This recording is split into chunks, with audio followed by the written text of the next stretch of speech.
আপনাকে যদি আমরা এভাবে চিহ্নিত করি, আপনি একজন মহিলা নির্দেশক, আপনি কিভাবে দেখবেন? এটা কি একটা লিমিটিং লেভেল হয়ে যাবে? আপনি কিভাবে? আমি প্রথমেই বলি যে আমার ওই তথাকথিত নারীবাদে আমি বিশ্বাসী নই। কারণ নারী একটা পার্ট, পুরুষ একটা পার্ট। একটা নারীর মধ্যেই পুরুষ আছে, একটা পুরুষের মধ্যেও নারী আছে। কোনো কোনো নারী দেখেছি আমি যার মধ্যে পুরুষ এত বেশি আছে তাকে পুরুষের পাশে দাঁড় করালে পুরুষ লজ্জা পেয়ে যাবে। আবার এমন পুরুষও দেখেছি যাদের মধ্যে এত নারী আছে একজন নারীও লজ্জা পেয়ে যাবে। তো আমার কাছে নেচার আছে, প্রকৃতি আছে, আমি প্রকৃতিকে দেখি নারী হিসেবে। আর আমি এটা বিশ্বাস করি যে নারী যেহেতু ক্রিয়েট করে, সে সৃষ্টি করে, সেটা শুধু একজন মেয়ে একজন মানুষের জন্ম দেয় বলে বলছে না।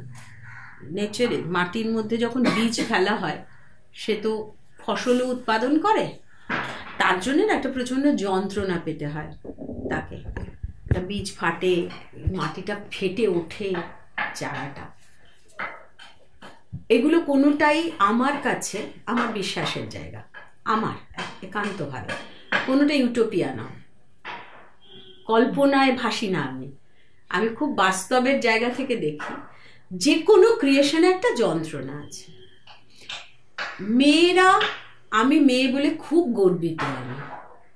আমার কোনো, আমাকে যদি মহিলা পরিচালক বলা হয়, সে যিনি করছেন তার, অ্যাকচুয়ালি আমি মানুষ একজন। এই মানুষের মধ্যে আমার ক্ষেত্রে ওই মহিলা জন্যে তার কিছু কিছু বৈশিষ্ট্য আমার আছে, যে বৈশিষ্ট্যগুলো আমার পুরুষ সত্তার মধ্যে নেই, আমার নারী সত্তাতেই আছে। সেটা আমার ক্রিয়েশনের কাজে, আমার ক্রিয়েটিভ কাজে আমাকে হেল্প করে। আমি অনেক বেশি যন্ত্রণা পেতে পারি, অনেক বেশি সহ্য করতে পারি, আমি অনেক বেশি প্রোডাকশন আমার ক্ষেত্রে আমি যেগুলো দিতে পারি সেটাও এই রকম মাত্রায় বেশি। তো সেই ক্ষেত্রে আমি তার জন্য তো খুব ঈশ্বরের কাছে ভীষণ, যিনি হন ক্রিয়েটারের কাছে আমি খুব কৃতজ্ঞ যে আমি একজন মেয়ে। এবং আজকে সোসাইটিতে একটা তো ঠিকই, সারা ইতিহাসই তাই বলে, যেটা আমরা বারবারই বলি প্যাট্রিয়ার্কিজম যেটা চলছে, বা পুরুষতন্ত্র। এই পুরুষতন্ত্রটা কোনো পুরুষের ওপরে একটা পুরুষ তৈরি করে, এই পুরুষটা তৈরি করে না। আজকে আমরা দেখেছি আগেও যে একটা বাড়িতে একজন পুরুষ, পুরুষ বলে নয়, একটা সোসাইটি, একটা একটা পার্ট অফ আমাদের এই সোসাইটি, তারা নিজেদের স্বার্থে কিছু কিছু ভাগ করেছেন। তো একটা মেয়ে হিসেবে যেরকম আলাদা করেছেন, তেমনিভাবে দলিতদের আলাদা করেছেন, যাদের পয়সা নেই তাদের আলাদা করেছেন, তারা কাস্ট আলাদা করেছেন। কিভাবে সুবিধে, অর্থাৎ সুবিধে ভোগী একজন লোক, আর যারা ওই সুবিধে ভোগ করবার জন্য একটা শ্রেণীকে সময় কন্ট্রোল করতে চেয়েছে, সেখানে মেয়েরাও আছে। এবার মেয়েরা মেয়েদের জন্য অনেকাংশে দায়ী। আমি এমন অনেক মাদের দেখেছি যারা তার বাড়িতে ছেলে মেয়ে থাকলে ছেলের জন্য বেশিটা রাখে, মেয়ের জন্য কমটা রাখে। এটা একটা মেয়েরাই করে, অর্থাৎ চালিয়ে যায় এটা। তার ভেতরের পুরুষতন্ত্র কোথাও তাহলে মানে আছে, তাই সে এটা করে, সে পুরুষকে বেশি ভালোবাসে। তো পুরুষ মহিলা মিলেই তো একটা মানুষ, দুটো মানে আমার, এটা কাউকে তো বাদ দিতে পারি না আমি। সুতরাং আমি এমন একটা পার্ট, যে পার্টটা সে অনেক বেশি আমার কাছে, আমি যখন নিতে পারি যে জিনিসগুলো। আজকে আমার একটা দলে প্রায় 40-42 জন আমার দলের ছেলে মেয়ে, তো তারা কোথাও যখন ডিপেন্ড করে কোনো কিছুতে, বা আমি যদি কিছু তাদের জন্য করতে পারি, তখন সেটা আমার কাছে একটা কোথাও ভীষণ আনন্দ দেয় আমাকে। তো এইটা করার জন্যে আমায় যদি কেউ মহিলা নির্দেশিকা বললো, বা কেউ আমায় নির্দেশক বললো, এই নামগুলোতে আমার কিচ্ছু যায় আসে না। আমি কাজ করি, সেটা যে যেভাবে দেখে তার উপর ডিপেন্ড করে। কিন্তু প্রিয়, আমি সত্যি তোমার দাদাকে গিয়ে কিছু বলতে পারবো না। ঠিক আছে, তুমিও তো এবার আমার কথা ভেবে বলো, আর কাউকে ভেবে তোমাকে আমি 25 বছর কখনো তোমার দাদার কাছে কিছু চাইনি। তুমি হ্যাঁ মা, ঠিক ঠিক আছে।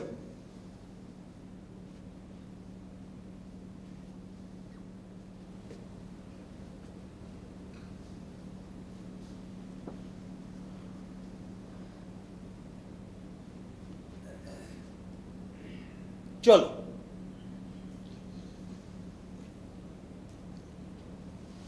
ঠিক আছে, তুমি তো বেরোবে, খাওয়া দাওয়া করনি, তাহলে হ্যাঁ খেয়ে নাও। আমরা বরং আজকে আসছি। মা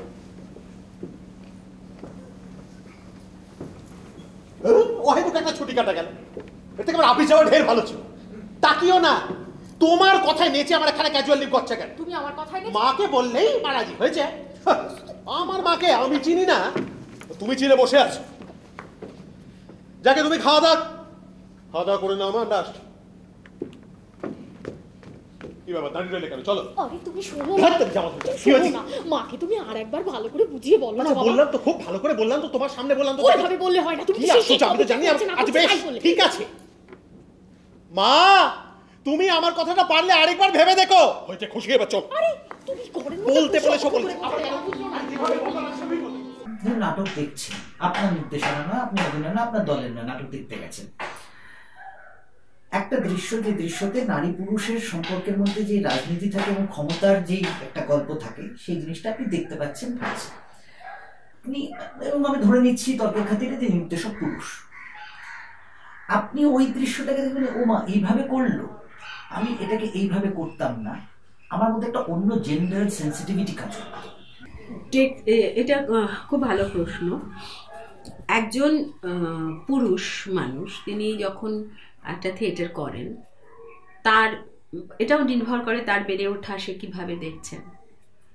আমি তো অনেক ডিরেক্টরের নাটকই দেখেছি, তো যারা ভালো করে চারপাশটাকে, জীবনটাকে জানে, যাদের জ্ঞানের পরিধিটা ব্যাপ্ত, তাদের কাজ দেখতে গিয়ে কখনো মনে হয়নি যে এটা কেন করে হয়নি। এটা হয় ওই মধ্য মেধার কিছু প্রোডাকশন দেখতে গেলে তখন হয়। মানে আমি যেটা বিশ্বাস করি সেটাই পৃথিবীর শ্রেষ্ঠ বিশ্বাস, আর সেটা নিয়েই আমি একটা কাজ করে দিলাম।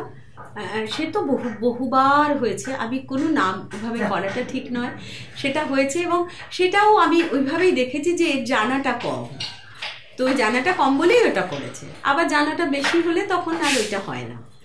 আমি অনেক বড় পরিচালকদের থিয়েটার দেখেছি, সেটা দেখতে গিয়ে আমার কখনো সেটা মনে হয়নি। কালের যাকে রাখবার কাল তাকে রাখবে, সে তুমি মিডিয়াতে দেখাও আর চাই নাই দেখাও, তুমি পেজ 3-তে লেখো চাই নাই লেখো। এতদিন ধরে ইতিহাস তাহলে থাকতো না, মিডিয়া ছিল না, মুখে মুখে কথা বলা হতো, শ্রুতিতে রাখতেন। সে জিনিস আজও আছে, বেদ পরে লিখেছেন, কে বলেছেন জানি না, কিন্তু এটা সোসাইটির লাগবে বলে রয়ে গেছে। তো যাকে রাখলে সিস্টেমটা চলবে সেটা থাকবে, আর যাকে তুমি যতই আমি সোচ্চার হই, আমি ঢাক বাজাই, আমাকে যদি সিস্টেমের প্রয়োজন না হয়, সিস্টেম আমাকে ঝেড়ে ফেলে দেবে। তো এখন যে চেঞ্জেসগুলো হয়েছে চারপাশটায়, কনজিউমারিজম ঢুকে গেছে, বাজার ঢুকে গেছে, বাজার ঢুকতে ঢুকতে সে তো এমনও প্রচার, একটা বাড়ি হলেও তো প্রচার হয় ব্যক্তিগতভাবে।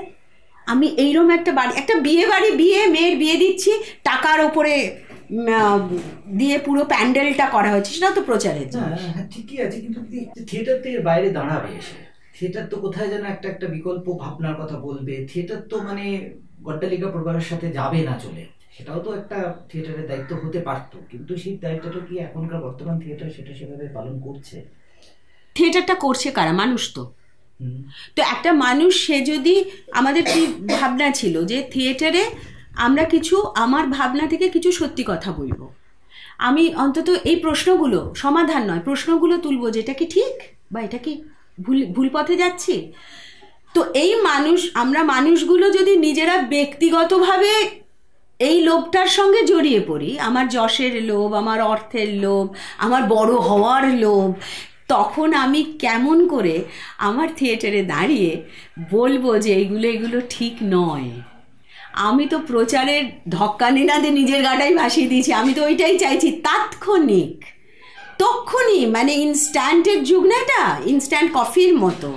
আমি ঠাকঠাক করবো, বানাবো, খেয়ে নেবো, তারপরে কি রইলো না রইলো। এটা কিন্তু শুধু থিয়েটার নয়, এটাই আমি বারবার বলতে চেয়েছি, এটা কিন্তু গোটা সোসাইটিতে হয়েছে। এখন ইয়াং জেনারেশন বেশিরভাগ কিন্তু ইনস্ট্যান্ট সম্পর্ক, ইনস্ট্যান্ট। কিন্তু একটাই যে সিস্টেমের বাইরে যেহেতু যাওয়া যায় না, এটাও সাময়িক। কোথাও না কোথাও এই বারবার বদল, এটা না এটা, এটা না সুখ, ওইটাই সুখ, ওইটা সুখ, ওইটা সুখের চলতে চলতে কখনো সে ক্লান্ত হচ্ছে, এবং ক্লান্ত হচ্ছে বলেই কোথাও সে খুঁজছে কোথায় পাবো, এই কোথায় পাবো খোঁজাটাই একদিন কিন্তু তাকে আবার ওই শিকড়টার দিকে ঠেলবে। পর্দার ফাঁক দিয়ে দেখলাম এই ঘরটার মধ্যে আপনি চুপ করে একা বসে আছেন, আর দেখেই না আমার বুকের ভেতরটা কিরকম মুচড়ে উঠলো। কেন? কি জানি, এই বয়সের একটা লোক সেরকম একা একটা ঘরের মধ্যে বসে আছে, আমার দেখে খুব মায়া হলো। মনে হলো মানুষটার মধ্যে না নিশ্চয়ই বড় রকমের কোনো কষ্ট আছে, নইলে এরকম একটা সুন্দর সন্ধ্যায় কেউ একা একা একটা ঘরের মধ্যে বসে থাকে। দেখুন, আপনি আমার সম্পর্কে একটু বেশি ভাবছেন। বড় রকমের দুঃখ কষ্ট বলতে যা বোঝায় তা আমার মধ্যে নেই। না থাকলেই তো ভালো। এই আজকে আবার সবার মুখগুলো খুব খুশি খুশি দেখতে ইচ্ছে করছে। আমি আপনার জন্য একটা কেক বলি, কেমন? আপনি তো মিষ্টি ভালোবাসেন, কেকটা খুব মিষ্টি। না না, যথেষ্ট হয়েছে, রক্ষা করুন আর নয়। আজ আমার মনটা কেন এত খুশি খুশি জানেন? সকালবেলা আমার হাজব্যান্ড আজকে ফোন করেছিল, আর ও এমন মানুষ না, আমি আমি আমি আমার মন যতই খারাপ থাক, ও একটা ফোন করবে, একটু কথা বলবে, ব্যাস সব কিছু আমার হালকাও হয়ে যাবে। মানুষের মতো মানুষ একটা। মাফ করবেন, আপনি বলেছিলেন সেদিন আপনি অবিবাহিত, পর্বে তো তাই লেখা আছে। ওমা তাই?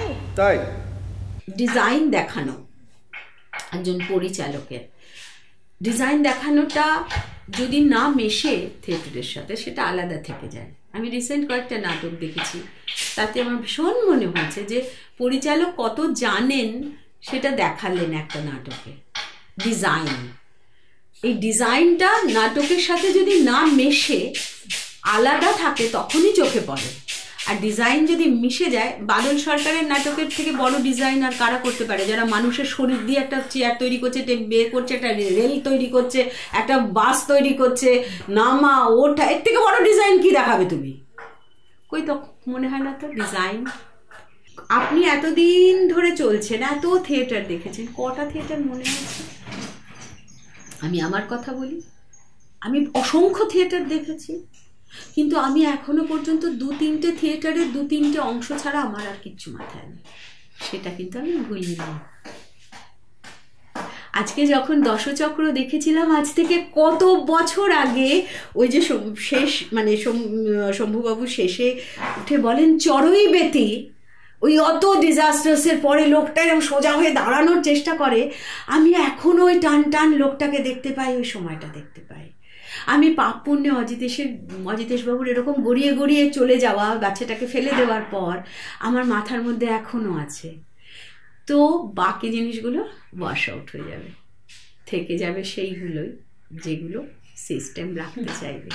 কারুর ক্ষমতা নেই কোনো কিছু করে চারপাশটাকে ধ্বংস করার, নেই। এগুলো তাৎক্ষণিক, ভয় পাওয়ার কোনো কারণ নেই।